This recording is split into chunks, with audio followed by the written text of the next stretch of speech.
ओम शांति 15/5/2020 साकार महावाक्य। मधुर संतानगण, तुम मानक मुख एवं स्वर्ग आड़ को रही। तुमे नर्क को आड़े दे स्वर्ग आड़ को जाउछ।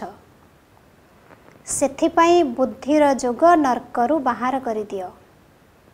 प्रश्न, सबुठारु सूक्ष्म एवं उच्च लक्ष्य कौन? ताकू केउ माने अतिक्रम करि परिबे? उत्तर, तुमे पिला माने स्वर्ग आड़ को ही मुह करुछ। माया तुमर मुह को पुणी नर्क आड़ को बुलाई देउछि। अनेक प्रकारर तोफान सृष्टि करुछि। सेही तूफान गुड़ी को अतिक्रम करिबा एहा ही हेउछि सूक्ष्म लक्ष्य। एही लक्ष्य को प्राप्त करिबा पई नष्ट मुहा हेबाकू पड़िबो। निश्चय एवं साहस आधार रे एहा को पार करि परिबो। विकारी मानक मध्यरे रही निर्विकारी हंस हेबा एहा ही मेहनतर कार्य। ओम शांति। जेउ मानकर बुद्धि जोग शांति धाम एवं स्वर्ग आड़ को रही सेई मानकू ही तूफान लागि थाए। बाबा तो एबे तुमर मुह बुलाई देउछंती। अज्ञान काल रे मध्य पुरुणा घरु बुद्धि जोग हटाई नुआ घर को मने पकाइबारे लागि जानती कि केबे घर तियारी शेष हेबो। एबे तुम पिला मानक बुद्धि रे मध्य रहिछि जे केबे आम पई स्वर्गर स्थापना हेबो, आमे सुख धाम को चली जिबु। एही दुख धामरु तो समस्तंकु जिबाकू हेबो। सारा सृष्टिर मनुष्य मानकु बाबा बुझाउछंती, पिला माने तुम पई एबे स्वर्गर द्वार खोलुछि। तेणु तुमर बुद्धि जोग स्वर्ग आड़ को जिबा उचित। जेउ माने स्वर्ग को जिबे सेमानकु पवित्र बोली कुहाजिबो। नर्कगामी को अपवित्र कुहाजिबो। एबे घर गृहस्थरे रही मध्य बुद्धि जोग स्वर्ग आड़ को लगाइबा को हेबो। धरिनिय बापार बुद्धि जोग स्वर्ग आड़ को एवं पिलार बुद्धि जोग नर्क आड़ को रही, तेबे उभय गोटिए घरे किपरि रही परिबे? हंस एवं बग एकत्र रही परिबे नाही, बहुत मुश्किल हेबो। तांकर बुद्धि जोग पांच विकार आड़ को रही, से नर्क आड़ को एवं तुमे स्वर्ग आड़ को जाउछ।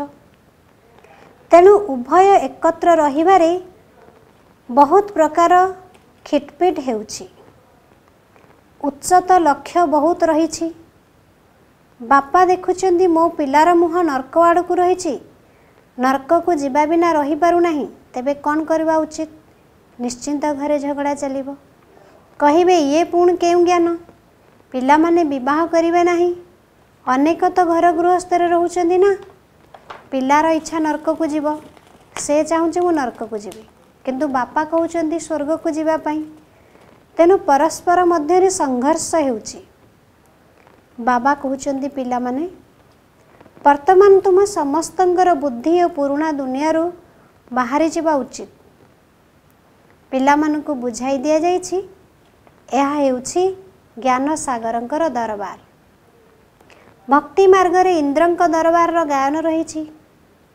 पोखराजपुरी, नीलम परी, माणिक परी बहुत गुड़िए नाम रहिछि। काहेकि ना ज्ञानर नृत्य करुछंती ना। भिन्न भिन्न प्रकारर परिमाने अछंती, सेमाने मध्य पवित्र होइथिबा दरकार। जदि कौनसी अपवित्र को नहीं आसीबो तेबे दंड मिलिबो। एठारे बहुत पवित्रता आवश्यक।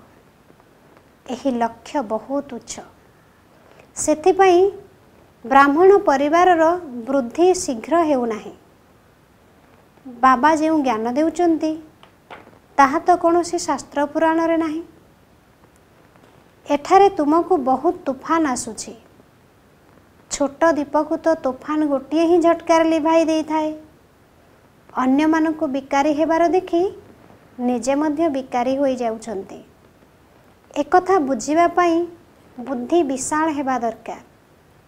गायन मध्य रहिछि, अबला मानक ऊपर अत्याचार हेउथिला। बाबा बुझाउछन्ति पिलामाने काम महाशत्रु अटे, एथिप्रति तुमर घृणा आसवा उचित। एबे बाबा एथिपाई बहुत प्रकारर जत्न कराउछन्ति। वर्तमान तो यह रौरव नर्क। द्रौपदी मध्य डाकिथिले मते रक्षा कर। यह वर्तमानर कथा केते भल भावरे बुझा जाउछि, तथापि मध्य बुद्धि रे रहु नाही। बाबा कहउछन्ति आज तुमको बिल्कुल नुआ निर्देश देउछि। प्रथमरु कौन शिक्षा सब मिली थाए कि देख यह किपरि दुनिया, एठारे केते दुख रहिछि, पिलामानक प्रति केते मोह रहउछि।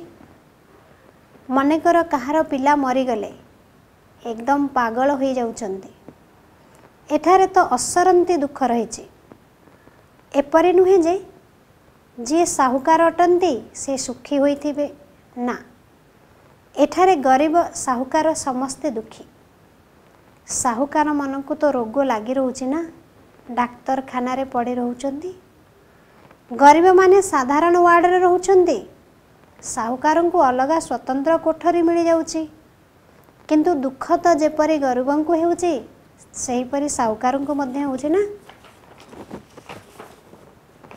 बाबा तो कहउछन्ति जोगर यात्रा द्वारा ही पाप भस्म हेब, तेणु सेथिपाई पुरुषार्थ करिबा दरकार ना। बाबा एपरि कहूनांती जे खाइबा पीबा छाड़ी दियो, एहा कौनसी हठ जोग नुहे। चाली बुली सबू काम करी जेपरी प्रेमिका प्रेमिक को मने पकाई थाए सेहीपरि मने पकाओ। सेमानंकर नाम रूपरे प्रेम होई थाए। एही लक्ष्मी नारायण विश्वर मालिक किपरि हेले एकथा केही भी जानी नाहंती। तुमे माने तो कहूच एहा कालीर कथा। एमाने राज्य करुथिले, मनुष्य माने तो लक्ष लक्ष वर्ष कही देउछन्ति। माया मनुष्य मान को बिल्कुल पत्थर बुद्धि करी देइछि। एबे तुमे पत्थर बुद्धिरु पारस बुद्धि हेबाकु जाउछ। पारसनाथंकर मंदिर मध्य रहिछि, किंतु से किए एक कथा केही जानी नाहंती। मनुष्य बिल्कुल ही घोर अंधकार रे अछंती। वर्तमान बाबा केते भल भल कथा बुझाउछन्ति, पुणे प्रत्येकंकर बुद्धि उपरे निर्भर करुछि। शिक्षादाता तो केवल जणे, किंतु विद्यार्थी तो ढेर अछंती। गली गली रे तुमर स्कूल खोली जीव। एहा हेला स्वर्ग को जीवा पाई रास्ता। जणे हेले मनुष्य नहीं जे कि भाबुछि जे मु नरक रे अछि। बाबा बुझाउछन्ति एठारे समस्ते पूजारी। केवल सत्य जुगरे ही पूज्य आत्मा माने थांती। कली जुगरे पूजारी माने थांती। एहा हेउछि रावण राज्य। तुमे कौन थिल, एबे कौन हेउछ। पिला मानकु बहुत निशा रहिबा उचित। बाबा कहउछन्ति केवल मोते मने पकाओ, तेबे तुमे पुण्यात्मा होई जीव। बाबा पिला मानकु पुण्यात्मा हेबा पई युक्ति बताउछन्ति। पिला माने एही पुराना दुनियार एबे अंतिम समय। मु एबे प्रत्यक्ष रूपे आसीछि। एहा अंतिम दान अटे। एकदम समर्पण होई जाओ। बाबा ये सब आपणकर। बाबा तो देबा पई ही आम द्वारा कराउछन्ति ना। एमानकर किछि भविष्यत पई जमा होई जाओ। मनुष्य ईश्वरଙ୍କ अर्थ दान पुण्य करिथांती, ताहा परोक्ष अटे। जହାର फल परजन्म रे मिली थाए, एहा मध्य ड्रामा रे निर्धारित होई रहिछि। एबे तो मु प्रत्यक्ष रे आसीछि। वर्तमान तुमे जहा किछि करिवो तार प्रतिदान तुमको पदम गुणा मिलिबो। सत्य जुगरे तो दान पुण्यर कौनसी कथा रहिबो नाही। एठारे कहा पाखरे पैसा अछि तो बाबा कहिबे अच्छा तुमे जाई सेंटर खोल, प्रदर्शनी लगाओ। गरीब होथिले कहिबे जदि पारिबो निज घरे ही बोर्ड लगाई दियो, लिखि दियो स्वर्ग को जीवार रास्ता। स्वर्ग एवं नर्क उभय रहिछि ना। दुईटी कथार प्रचलन रहिछि। एबे आमे नर्कवासी अठु एक कथा मध्य केही बुझी पारु नाहंती। जदि जे स्वर्ग को जाइछन्ति तेबे तुमे तांगु नर्क को पुणी काई डाकुछ।